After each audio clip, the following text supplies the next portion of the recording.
Hi friends, आज हम discuss करते हैं equations of uniformly accelerated motion.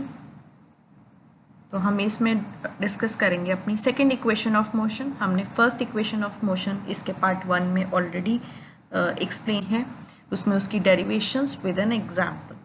So I hope आपने अभी तक उसको अच्छे से यूज़ करना सीख लिया होगा और उसकी डेरिवेशन भी अच्छे से कर ली होगी। तो अब हम चलते हैं second equation of motion. Second equation of motion से is S is equal to U T plus half A T square. अब यहाँ पर ये सिंबल्स रिप्रेजेंट क्या करते हैं?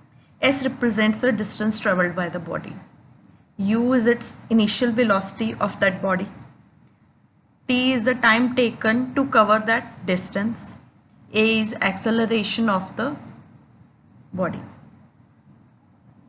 तो मतलब जो हमने डिस्टेंस ट्रेवल किया, जो हमारी इनिशियल स्पीड जिससे हम शुरू हुए, इनिशियल वेलोसिटी जिससे हम शुरू हुए ट्रेवल करना, और जितना हमने टाइम उस डिस्टेंस को कवर करने में लिया, एक कांस्टेंट एक्सेलरेशन वैल्यू ए पे, इन तीनों के बीच में जो रिलेशनशिप मुझे बताए, that is my second equation of motion.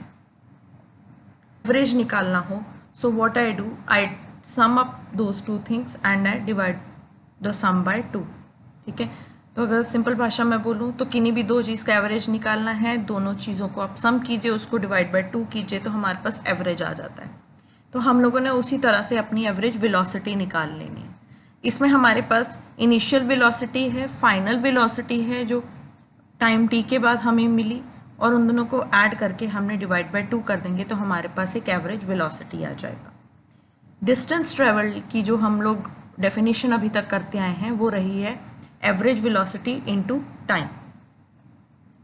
तो अब अगर मैं एवरेज वेलोसिटी की जो वैल्यू मैंने यहाँ पे निकाली, which is u plus v by 2, उसकी मैं वैल्यू यहाँ पुट कर दूँ तो this becomes s is equal to u plus v divided by 2 into t. अब मेरी फर्स्ट इक्वेशन ऑफ मोशन जो हम पिछले पार्ट में कर चुके हैं, that is v is equal to u plus a t, right. अब यहाँ से मैं v की वैल्यू जो है इस इक्वेशन में सब्सटीट्यूट कर सकती हूँ, तो मेरे पास ये बन जाएगा s is equal to u plus, और v की जगह आ जाएगा मेरे पास u plus a t divide by 2 into t. तो ये मेरा बन गया u प्लस यू ऐड हो जाएगा, s is equal to 2u plus a t divided by 2 into t, या फिर s is equal to 2ut plus a T square by 2, या फिर s is equal to ut plus half A T square. Simple, right.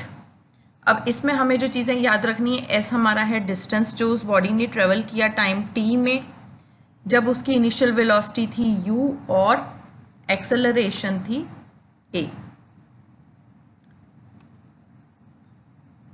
अब इसको हम लोग graphical method से भी देख लेते हैं कैसे करेंगे। Equation of uniformly accelerated motion की इक्वेशन 1 को करने के लिए जो हमने ग्राफ लिया, सेम ग्राफ हम लेंगे। यहाँ पे हमने यहाँ पे लिया है एक बॉडी जिसकी इनिशियल वेलोसिटी u है, टाइम t के बाद उसकी वेलोसिटी v हो जाती है, राइट। अब हमें इसमें क्या निकालना है, डिस्टेंस ट्रेवल्ड किसी भी ग्राफ में, जो कि मेरा वेलोसिटी टाइम ग्राफ होगा, उसमें it is area under the curve. तो अब यहाँ पे जो मेरा कर्व है that is drawn in blue, तो ये कर्व ओ ए सी ई का जो एरिया होगा that would be my distance covered, which is equal to ये rectangle O A D E and the right angle triangle ACD।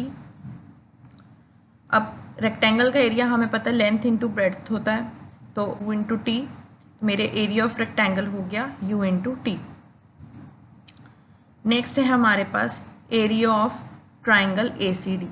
Area of triangle ACD, किसी भी triangle का area is half into base into altitude. अब base क्या है इसमें AD, right. This is my base, this is my altitude, so this is CD, तो half into CD into AD।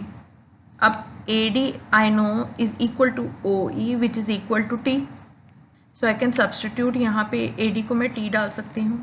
दूसरा मुझे ये भी पता है कि जो मेरा एक्सेलरेशन है which is equal to A, वो है slope of this line AC, क्योंकि एक वेलोसिटी टाइम ग्राफ है, तो ये हो गई मेरी स्लोप, हो गया CD बाय AD।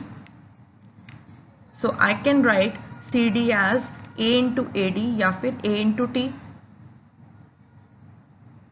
अब मेरे पास जो एरिया ऑफ ट्राइंगल ACD बना दैट इज़ हाफ इंटू 80 जो हमने यहाँ से CD की वैल्यू निकाली into AD which is again T, तो हाफ AT स्क्वायर बन गया। अब डिस्टेंस ट्रेवल्ड क्या हुआ, UT यहाँ से आएगा मेरा प्लस हाफ AT स्क्वायर इसका एरिया जो है। तो अब तीनों को, इन दोनों की वैल्यूज सेकेंड और थर्ड की फर्स्ट में जब मैं डालूंगी so I will have S is equal to UT plus half AT square. तो ये मेरी हो गई equation of uniformly accelerated motion को हमने ग्राफिकल मेथड से डिराइव करके देखा। अब इसकी एक सैम्पल प्रॉब्लम भी कर लेते हैं सो दैट वी नो हम लोग कब कब इसको कैसे यूज़ कर सकते हैं। Car has uniform acceleration of 5 metre पर second square, what distance will it cover in 20 seconds after the start. हमें एक्सेलरेशन दिया है, हमसे डिस्टेंस पूछा गया है, टाइम दिया गया है 20 सेकेंड्स और हमें बोला गया स्टार्ट होने के बाद वो कितनी दूर तक जा पाएगी। तो इसमें हमारा एक्सेलरेशन हमें 5 मीटर पर सेकेंड स्क्वायर दिया है, टी हमें 20 सेकेंड्स दिया है। अब क्योंकि ये कार स्टार्ट हो रही है दैट मीन्स हमारा जो इनिशियल वेलोसिटी है दैट इज़ 0 मीटर पर सेकेंड। तो अब सेकेंड इक्वेशन ऑफ मोशन हम यूज़ करेंगे क्योंकि हमने डिस्टेंस निकालना है और हमें U, T, A ये तीनों ही पैरामीटर्स पता हैं। तो सेकेंड इक्वेशन ऑफ मोशन हो गई S is equal to UT plus half AT square, और U को 0 पुट कर देंगे यहाँ पर और हम सभी वैल्यूज़ पुट कर देंगे जब, तो हमारे पास आंसर आ जाएगा 1000 मीटर। तो distance covered in first 20 seconds by the car is 1000 metre और 1 किलोमीटर। फ्रेंड्स आज के लिए इतना ही। इसको प्लीज़ प्रैक्टिस कीजिएगा, इसकी डेरिवेशन ग्राफिकल मेथड एंड दूसरा मेथड दोनों ही। इसके सम्स ऐसे और सॉल्व करने की कोशिश कीजिए। If you face any kind of issue, you can email me at suk.creations@gmail.com. If you like the video, please give it a like and please subscribe my channel and hit the bell icon so you can get the notifications for the upcoming videos. Thank you. Have a nice day.